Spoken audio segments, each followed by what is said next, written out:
Hello, and welcome to round 1 of the Eel Castle Cup 2. Let me show you quickly a picture of my deck. This is my Grixis burn deck. I made a deck earlier, so I'll put a link to that in the description. And my opponent, he's playing the deck. This is just a random deck picture I found on the internet. The deck is perhaps the best deck in old school. It plays with all the restricted cards. It has 3 or 4 books. Counterspell, Disenchant, Sword of Plowshare. At least in this, in his deck, I at least saw one lightning bolt, and he played with a clay statue as a 3/1 regen artifact. So that's some new tech at least. So yeah, let's see how this goes. Game number 1. You have the deck player to the left and me to the right. He is on the play. Starts out with a City of Brass.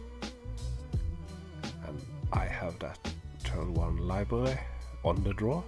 So now I have 7 cards in my hand. And I can draw 1 more, so that's 8. I can play a Mox, 7. And play a Blackwise, so that's 6 cards in hand.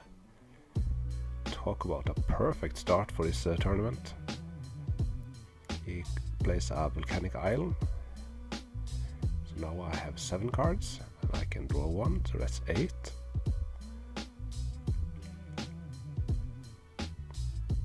And I have a Strip Mine, so I can take out his City of Brass. Try to cut him out of white mana. He's floating 1 mana. And he cast a Lightning Ball. And I cast a Chain Lightning in my second main phase. And pass the turn.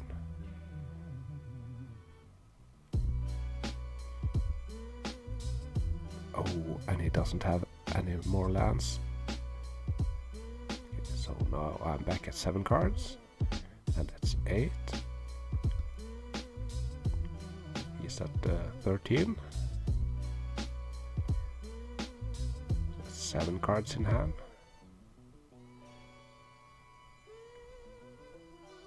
Soul Ring.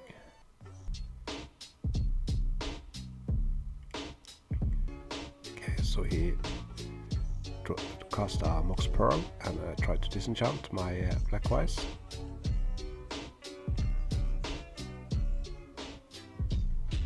Once again, I'm using my library.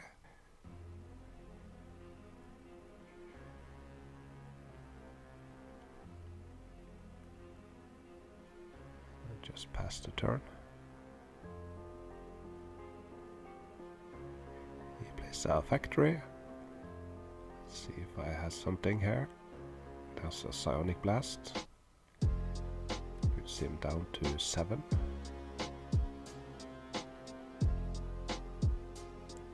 My library again, 8 cards in hand. Play a City of Brass.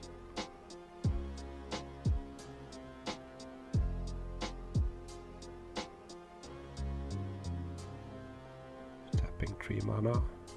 Okay, yeah, casting our Black Lotus. I think there's a Sonic Blast coming up. Yes, there it is. Puts him down to 3 life. And a Lightning Bolt.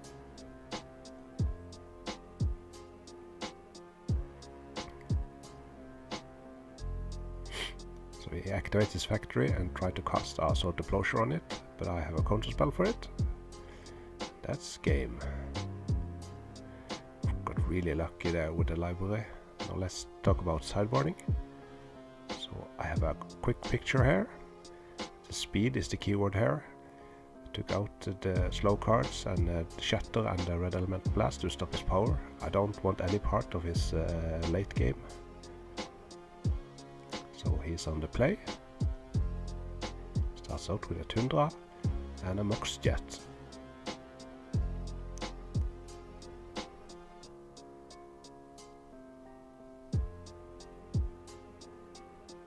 Play a Volcanic Island and cast a Chain Lightning.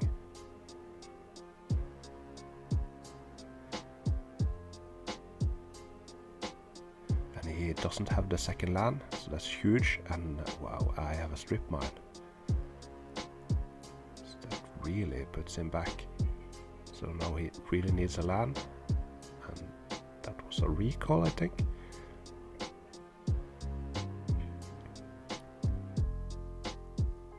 So I cast a factory and shatter his mocks. Wow, that's brutal. Now he has and he didn't draw a land. Oh, he's so unlucky. Discard a clay statue. That's some new tech. The black wise and an attack for 2 with a factory.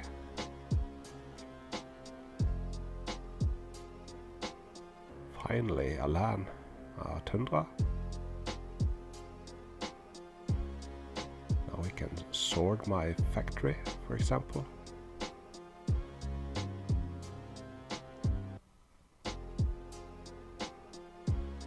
That's very lucky, a Chaos Orb.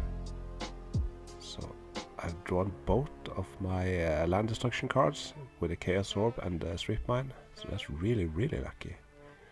And the first flip hits. It's always a bit nerve-wracking flipping it on the camera. So we take some damage with the black from the black wise. He of course has 7 cards in hand, so that's 3 damage each turn. So I attack for 2. Sim down to 4, and in his upkeep I cast a Psionic Blast. Wow. Yeah, so that was a flying start of the Eel tournament. So game 1 I had the Library of Alexandria on the draw, and he didn't have a Strip Mine or a Chaos Orb for it. So if that happened, you most likely win. So yeah, I'm commenting on a lot of old school games and the turn 1 library. Yeah, it's great when it's happening to you, but when you're against it, it's pretty annoying. But yeah, but old school is full of broken cards. So I think there is a positive side, just like in poker. There's a variance, so the best player doesn't always win. So that's a good thing. In game 2, he kept a 1 land hand with a Mox, and I think that's a fine keep. And he didn't draw any more lands, and I had the Strip Mine and the Chaos Orb and a Shatter for his Mox, so I just drew perfectly in both games. So let's talk a little bit more about sideboarding. I'll put up this picture again. You can see I took out Counterspell, Abyss and a City in a Bottle, and I took in the Shatter and the Red Blast. The Red Blast, yes. The Red Blast, I think, just try to counter his blue power and perhaps counter a Counterspell. And the Shatter, as you can see, can take care of some of his mana, some of his Moxes, and also a book in the mid to late game. It's really important to stop those. As for Gloom, I was a bit on the fence about it. I was thinking about seeing what was happening in game 2, and then perhaps take it in game 3. But I saw some volcanic islands and some lightning bolts, so I thought he didn't have that much white spells, and most likely he's taking out his sword explosives. So yeah, let me know in the comment if you think I should sideboard in Gloom in the deck matchup. So not the most entertaining video, but yeah, it's a win. I'll take it. Okay, I'll see you in round 2. Goodbye.